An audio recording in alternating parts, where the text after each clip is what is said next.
मंदी है, मुफलिसी है, बेरोजगारी है, भुखमरी है, सारे आंकड़े नकारात्मक हैं। तो ये बहुत ही गंभीर और संजीदा मामला है, मैं आपके सामने रखना चाहता हूँ इसको। गिरता हुआ रुपया और हमारी डूबती हुई अर्थव्यवस्था, और ऐसे ही कुछ गंभीर विषय भारत जोड़ो यात्रा उठाती जा रही है। आपने तो देखा वो जो समर्थन मिल रहा है, वो जो हुजूम, जो ऊर्जा, जो उत्साह, जो लोग जुड़ रहे हैं, जो हम प्यार मोहब्बत की बातें कर रहे हैं, अमन चैन की बात कर रहे हैं और लोगों को सतर्क भी कर रहे हैं इस अर्थव्यवस्था की हालात पर। तो ये अब मुद्दा मैं आपके सामने लेके आया हूं।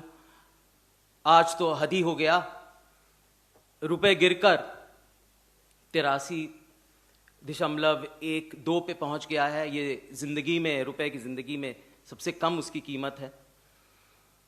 मैं तुलना करना चाहता हूं 2014 से, जब यूपीए थी, मई का महीना था और उस समय रुपए था 58.4। तो आप समझ सकते हैं कि अब तब से अब तक रुपया कितना गिर चुका है। अर्थव्यवस्था ही नहीं खराब हुई है, मैं जानता हूं माहौल भी खराब हुआ है, नफरत भी फैला है, चीन भी हमारी जमीन पे आके बैठी है, सरहदों पे तनाव है। तो प्रधानमंत्री जो कह रहे थे ना, तो वो जवाब हम उनसे चाहते हैं, हम उनको आईना दिखाना चाहते हैं कि क्या हो रहा है। हमने तो उस वक्त अर्थव्यवस्था को संभाल लिया था, कभी रुपए गिरने नहीं दिया, लेकिन इस सरकार को अब जवाब देना पड़ेगा। देखिए, जो वित्त मंत्री जी हैं, उनका जो वक्तव्य होता है, उनका जो तर्क होता है, बड़ा अनोखा होता है।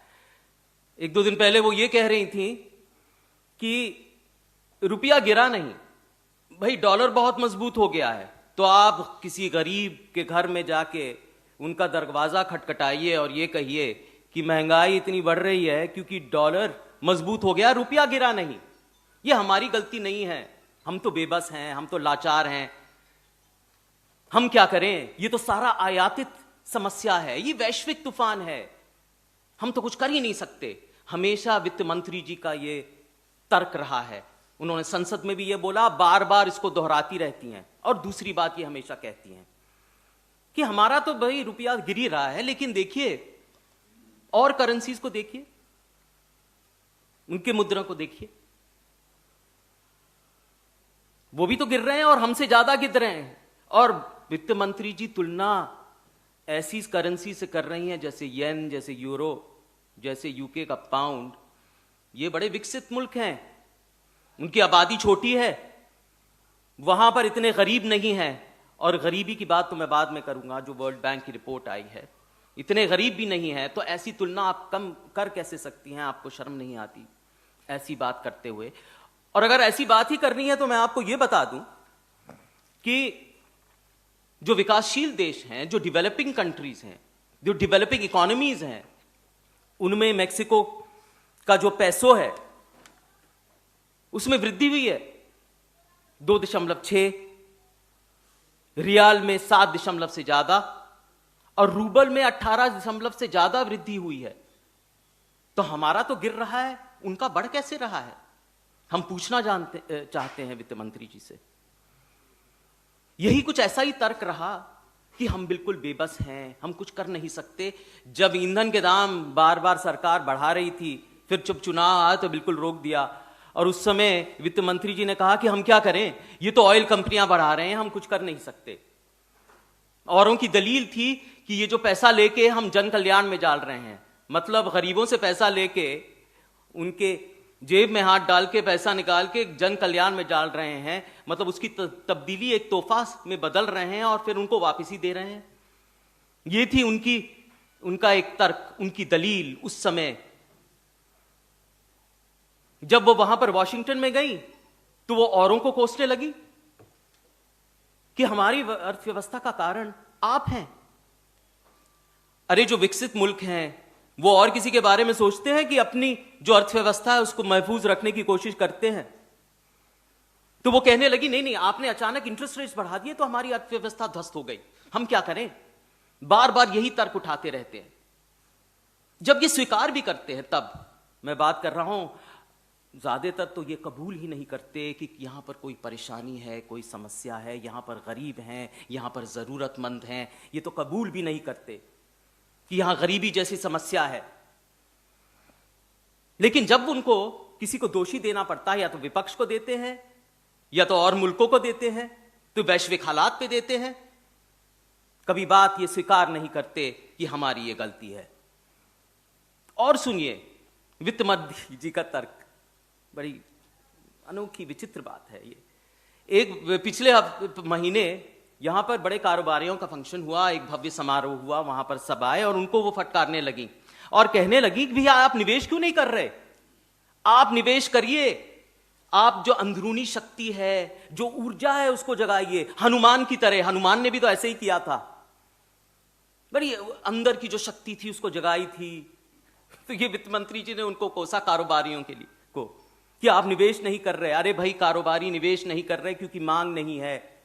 मांग इसलिए नहीं है क्योंकि आपने इंटरेस्ट रेट्स कम कर दिए थे बहुत दिन तक, तो उसी का फायदा उठा के जो रेपो रेट्स बहुत कम हुए थे, जो ब्याज दर बहुत कम हुए थे, उसी को कारोबारियों ने फायदा उठा के अपनी जो बैलेंस शीट्स थी उसको बहुत मजबूत कर दी। निवेश नहीं किया क्योंकि निवेश मांग नहीं थी। कॉर्पोरेट टैक्स भी आपने कब कर दिया, 30 से 22 कर दिया, तो उसका फायदा उठाया। अभी तक निवेश नहीं हो रहा। अभी तक आप जानते हैं कि जो आईआईपी इंडेक्स है, औद्योगिक उत्पादन का जो इंडेक्स है, वो उसका भारी संकुचन हुआ है, वो माइनस में चला गया है, -0.8 हो गया है। तो निवेश नहीं कर रहे वो। और ये भी नहीं जानती वित्त मंत्री जी कि जो कारोबारी है, जो यहां पर जो बिजनेस है, जो कैपिटलिज्म है, वो कोई श्रद्धा या आस्था पे नहीं चलता, वो मुनाफे पे चलता है। तो वो आप उम्मीद कर रही हैं कि वो अपनी शक्ति को जगाएंगी और ये लोग आके कुछ संभालेंगे, तो पता नहीं क्या अर्थव्यवस्था की पकड़ है। बल्कि मैं तो यही कहता हूं, और हम अच्छी तरह जानते हैं कि ये जो हो रहा है, जो हमारी अर्थव्यवस्था बर्बाद है, ये सरकार की अयोग्यता, उनकी अक्षमता की वजह से है, और कोई वजह नहीं, चाहे वो कुछ भी कहे। मैं बताता हूं ये जो डॉलर गिर रहा है इसके क्या नुकसान हो रहा है और की क्या वजह है। सबसे पहले डॉलर गिरने से सीधा आयात पे फर्क पड़ता है, जो हमारे इंपोर्ट्स हैं, और 3 मुख्य इंपोर्ट्स पे फर्क पड़ता है, उससे महंगाई भी बढ़ती है। एक तो आप जानते हैं कच्चा तेल, हमारा 80% जो कच्चा तेल है वो बाहर से आता है, उसका कैस्केडिंग इफेक्ट होता है, यहां पर खुदरा महंगाई दर उससे बढ़ता है।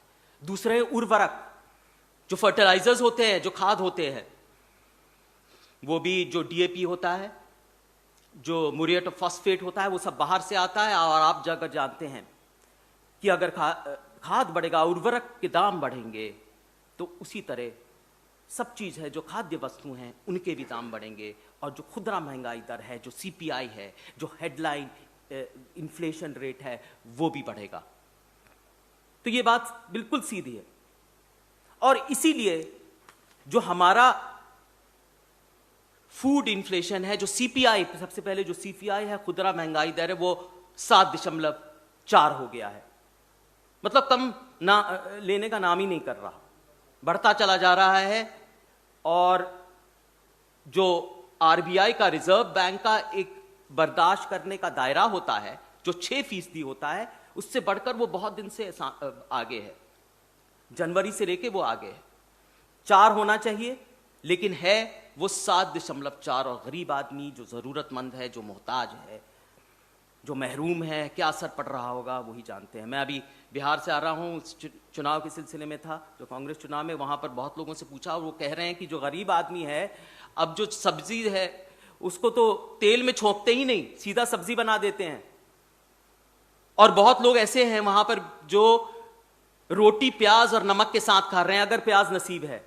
अरे ये लोग क्या जानते हैं गरीब आदमी के रसोई में क्या पक रहा है। रोटी तो शाही पनीर के साथ खाई जाती है, शाही दाल के साथ खाई जाती है, रोटी प्याज के साथ, नमक के साथ। जानते हैं ये लोग कि गरीब आदमी के रसोई में क्या पक रहा है, कैसे जी रहे हैं वो। खुदरा महंगाई दर तो बढ़ता जा रहा है। बड़ी शर्म की बात है कि वो स्वीकार भी नहीं कर रहे, ये कबूल भी नहीं कर रहे। दूसरी बात मैं ये बताता हूं कि आरबीआई ये कहती है कि अगर, और ये आंकड़े पे जरा गौर करिएगा, अगर आपका रुपया 5% कमजोर होता है तो आपकी महंगाई